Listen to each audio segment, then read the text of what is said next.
IPL 2025 के 52वें match में royal Challengers Bengaluru ने चेन्नई को 2 रनों से हराया। रॉयल चैलेंजर्स बेंगलुरु ने पहले बल्लेबाजी करते हुए 20 ओवर में 5 विकेट खोकर 213 रन बनाए। आरसीबी की पारी का आगाज। कोहली और बेथेल की विस्फोटक शुरुआत टॉस हारकर पहले बल्लेबाजी करने उतरी रॉयल चैलेंजर्स बेंगलुरु की टीम के लिए पारी की शुरुआत करने क्रीज पर उतरे 2 ढाकड़ बल्लेबाज, अनुभवी विराट कोहली और युवा इंग्लिश सनसनी जैकब बेथेल। कोहली, जो अपनी क्लास और आक्रामकता के लिए जाने जाते हैं, हमेशा की तरह आत्मविश्वास से भरे दिख रहे थे। वहीं जैकब बेथेल, जिन्हें इस सीजन में कुछ ही मौके मिले थे, अपनी प्रतिभा दिखाने को बेताब थे। कंधों पर टीम को एक मजबूत शुरुआत दिलाने की बड़ी जिम्मेदारी थी। चेन्नई सुपर किंग्स के लिए गेंदबाजी का आगाज उनके प्रमुख तेज गेंदबाज ने किया। पहली कुछ गेंदें संभलकर खेलने के बाद दोनों बल्लेबाजों ने अपने हाथ खोलने शुरू कर दिए। विराट कोहली ने अपने चिरपरिचित अंदाज में कवर ड्राइव के साथ अपना खाता खोला, जिससे गेंद गोली की रफ्तार से बाउंड्री लाइन के पार चली गई। दूसरी ओर जैकब बेथेल ने भी आक्रामक रुख अपनाया। उन्होंने तेज गेंदबाजों की गति का बखूबी इस्तेमाल करते हुए कुछ शानदार पुल और कट शॉट खेले। ऐसा लग रहा था कि दोनों बल्लेबाज पिच को अच्छी तरह से पढ़ चुके हैं और गेंदबाजों पर हावी होने की रणनीति के साथ उतरे हैं। पहले 6 ओवर यानी पावर प्ले पूरी तरह से आरसीबी के नाम रहे। कोहली और बेथेल ने मैदान के चारों ओर रन बटोरे। कोई भी गेंदबाज उनके प्रवाह को रोकने में सफल नहीं हो पा रहा था। चाहे वह तेज गेंदबाज हो या स्पिनर, दोनों ने सभी के खिलाफ खुलकर स्ट्रोक खेले। बेथेल विशेष रूप से आक्रामक दिख रहे थे। उन्होंने कुछ दर्शनीय छक्के भी जड़े, जिनमें से एक सीधा लॉन्ग ऑन के ऊपर से स्टैंड्स में जा गिरा। कोहली भी उनका बखूबी साथ निभा रहे थे, स्ट्राइक रोटेट करते हुए और खराब गेंदों को बाउंड्री के बाहर भेजते हुए। पावर प्ले के समाप्त होने पर आरसीबी का स्कोर बिना किसी नुकसान के 71 रन था। यह एक ऐसी शुरुआत थी जिसकी आरसीबी को सख्त जरूरत थी और इसने चेन्नई सुपर किंग्स के खेमे में चिंता की लकीरें खींच दी थी। दर्शक दीर्घा में आरसीबी के समर्थक खुशी से झूम उठे। उन्हें एक बड़े स्कोर की नींव पड़ती दिख रही थी। बेथेल का पहला आईपीएल अर्धशतक और कोहली के साथ मजबूत साझेदारी। पावर प्ले के बाद भी जैकब बेथेल की आक्रामकता कम नहीं हुई। उन्होंने स्पिनरों को निशाने पर लिया और स्वीप और रिवर्स स्वीप शॉट का बेहतरीन इस्तेमाल किया। उनकी बल्लेबाजी में आत्मविश्वास झलक रहा था और वह हर गेंद को मेरिट के आधार पर खेल रहे थे। देखते ही देखते महज 28 गेंदों का सामना करते हुए जैकब बेथेल ने अपने आईपीएल करियर का पहला अर्धशतक पूरा कर लिया। यह एक यादगार लम्हा था, न केवल बेथेल के लिए बल्कि आरसीबी के प्रशंसकों के लिए भी। उन्होंने हेलमेट उतारकर दर्शकों और अपने साथी विराट कोहली का अभिवादन स्वीकार किया। कोहली भी उनकी इस उपलब्धि पर बेहद खुश नजर आए और उन्होंने युवा बल्लेबाज की पीठ थपथपाकर उन्हें बधाई दी। इस बीच कोहली और बेथेल के बीच पहले विकेट के लिए साझेदारी भी मजबूत होती जा रही थी। दोनों बल्लेबाजों के बीच तालमेल शानदार था। वे तेजी से सिंगल और डबल चुरा रहे थे और बाउंड्री भी लगातार आ रही थी। यह साझेदारी आरसीबी की पारी की रीढ़ बन गई थी। 9 ओवर की समाप्ति पर आरसीबी का स्कोर बिना किसी नुकसान के 94 रन हो चुका था और बेथेल और कोहली क्रीज पर मजबूती से जमे हुए थे। ऐसा लग रहा था कि आरसीबी आज 220 से 230 के स्कोर तक आसानी से पहुंच सकती है। बेथेल 55 रन बनाकर शानदार फॉर्म में दिख रहे थे, जबकि कोहली भी अपने अर्धशतक के करीब पहुंच रहे थे। साझेदारी आरसीबी को एक विशाल स्कोर तक ले जाएगी। तभी चेन्नई सुपर किंग्स के कप्तान ने गेंदबाजी में बदलाव किया और युवा श्रीलंकाई सनसनी मथीशा पथिराना को गेंद सौंपी। पथिराना, जो अपने अजीबोगरीब एक्शन और तेज गति के लिए जाने जाते हैं, ने आते ही अपनी छाप छोड़ी। अपने ओवर की तीसरी गेंद पर पथिराना ने एक तेज यॉर्कर फेंकी, जिसे समझने में जैकब बेथेल पूरी तरह से चूक गए। गेंद उनके बल्ले का अंदरूनी किनारा लेकर सीधे स्टंप्स पर जा लगी। बेथेल 55 रनों की शानदार पारी खेलकर पवेलियन लौट गए। उनकी पारी में 6 चौके और 3 गगनचुंबी छक्के शामिल थे। उन्होंने कोहली के साथ पहले विकेट के लिए 90 रनों की महत्वपूर्ण साझेदारी निभाई। स्टेडियम में सीएसके के समर्थक खुशी से झूम उठे। उन्हें पहली सफलता मिल गई थी। बेथेल निराश होकर पवेलियन लौटे, लेकिन उन्होंने अपना काम बखूबी कर दिया था। अब क्रीज पर विराट कोहली का साथ देने के लिए बाएं हाथ के स्टाइलिश बल्लेबाज देवदत्त पडिक्कल आए। बेथेल के आउट होने के बाद रन गति में थोड़ी गिरावट आई, लेकिन विराट कोहली ने एक छोर संभाले रखा। उन्होंने अपनी जिम्मेदारी समझते हुए स्ट्राइक रोटेट करने पर ध्यान केंद्रित किया और डीली गेंदों को बाउंड्री तक पहुंचाया। जल्द ही कोहली ने भी अपना अर्धशतक पूरा कर लिया। उन्होंने महज 29 गेंदों में यह मुकाम हासिल किया, जिसमें कुछ बेहतरीन चौके और शानदार छक्के शामिल थे। अर्धशतक पूरा करने के बाद कोहली ने अपने जाने पहचाने अंदाज में बल्ला उठाकर दर्शकों का अभिवादन स्वीकार किया। वह दमदार फॉर्म में नजर आ रहे थे और ऐसा लग रहा था कि वह आज एक बड़ी पारी खेलने के मूड में है। देवदत्त पडिक्कल भी दूसरे छोर पर उनका साथ देने की कोशिश कर रहे थे, लेकिन वह खुलकर खेलने में थोड़ा संघर्ष कर रहे थे।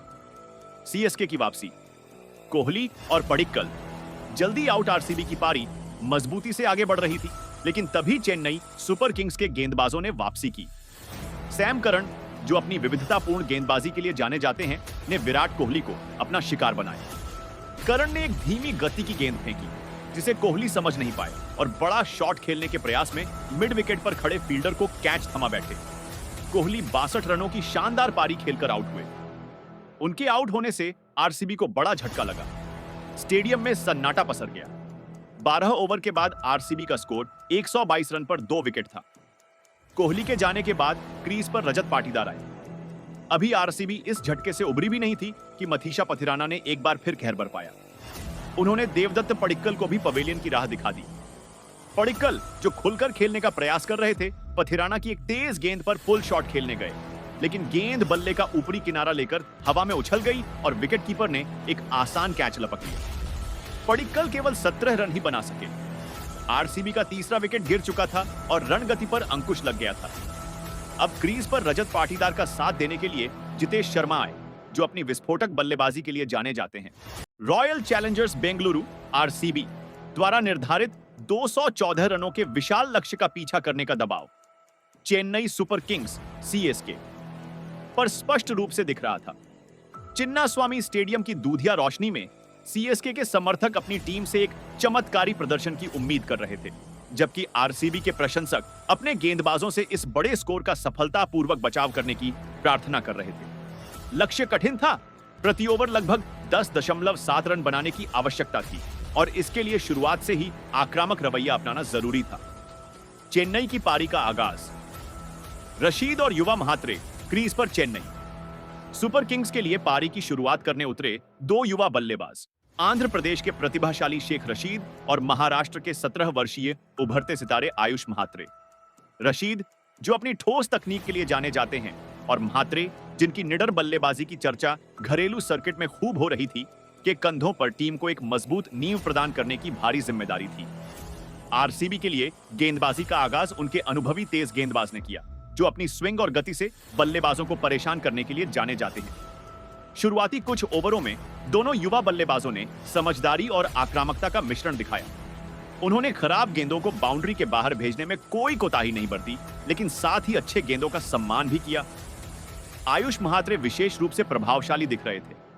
उन्होंने कुछ बेहतरीन कवर ड्राइव और फ्लिक शॉट खेले, जिससे उनकी प्रतिभा और आत्मविश्वास का पता चल रहा था। शेख रशीद ने भी दूसरे छोर पर संयम बनाए रखा और स्ट्राइक रोटेट करते हुए महात्रे का अच्छा साथ दिया। दोनों ने पावर प्ले के ओवरों का अच्छा फायदा उठाने की कोशिश की। हालांकि आरसीबी के गेंदबाज कसी हुई गेंदबाजी कर रहे थे।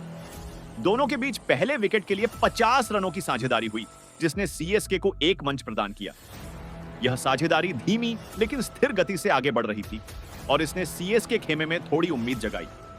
मध्य क्रम में झटके, पांड्या और दयाल का प्रहार जब लग रहा था कि सीएसके के सलामी बल्लेबाज जम गए हैं, तभी आरसीबी के कप्तान ने गेंदबाजी में बदलाव किया और स्पिनर कृणाल पांड्या को आक्रमण पर लगाया। पांड्या ने आते ही अपनी चतुराई भरी गेंदबाजी का प्रदर्शन किया। अपने पहले ही ओवर में उन्होंने शेख रशीद को अपनी फिरकी के जाल में फंसा लिया। रशीद, जो गति बदलने से थोड़े भ्रमित हुए, एक स्वीप शॉट खेलने के प्रयास में गेंद को हवा में मार बैठे और शॉर्ट फाइन लेग पर खड़े फील्डर ने एक आसान कैच लपक लिया। रशीद 14 रन बनाकर पवेलियन लौट गए। सीएसके को 50 के स्कोर पर पहला झटका लगा। इसके तुरंत बाद आरसीबी के युवा तेज गेंदबाज यश दयाल ने सीएसके को एक और झटका दिया। तीसरे नंबर पर बल्लेबाजी करने आए अनुभवी ऑलराउंडर सैम करन, जो अपनी विस्फोटक बल्लेबाजी के लिए जाने जाते हैं, आज कुछ खास नहीं कर सके। दयाल की एक तेज इनस्विंगिंग गेंद करन के पैड पर जा लगी। जोरदार अपील हुई और अंपायर ने उंगली उठाने में देर नहीं लगाई।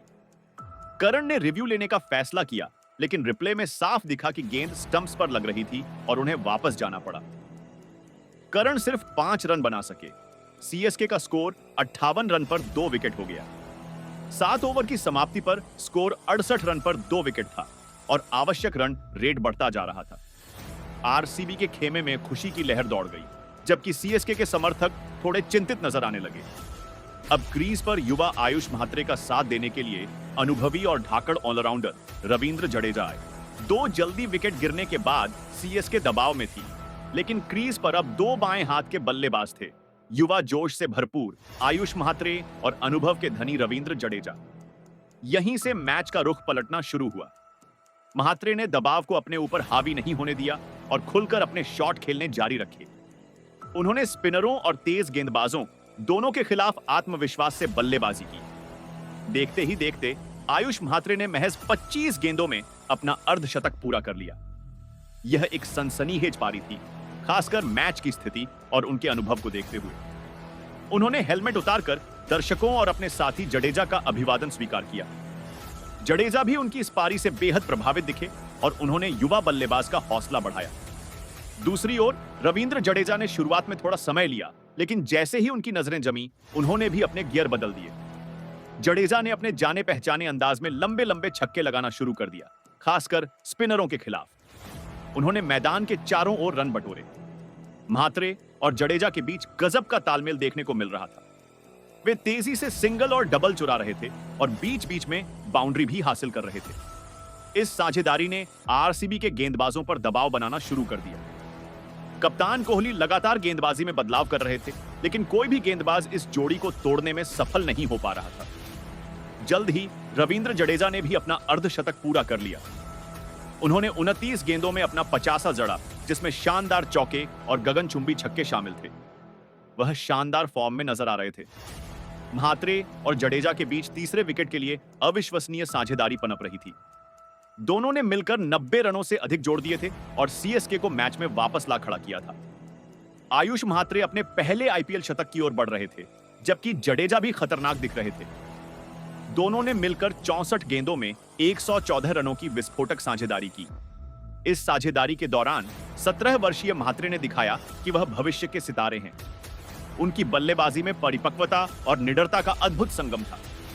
उन्होंने 48 गेंदों में 9 चौकों और 5 छक्कों की मदद से 94 रनों की यादगार पारी खेली। वह शतक से सिर्फ 6 रन दूर थे। एनगिडी का पलटवार।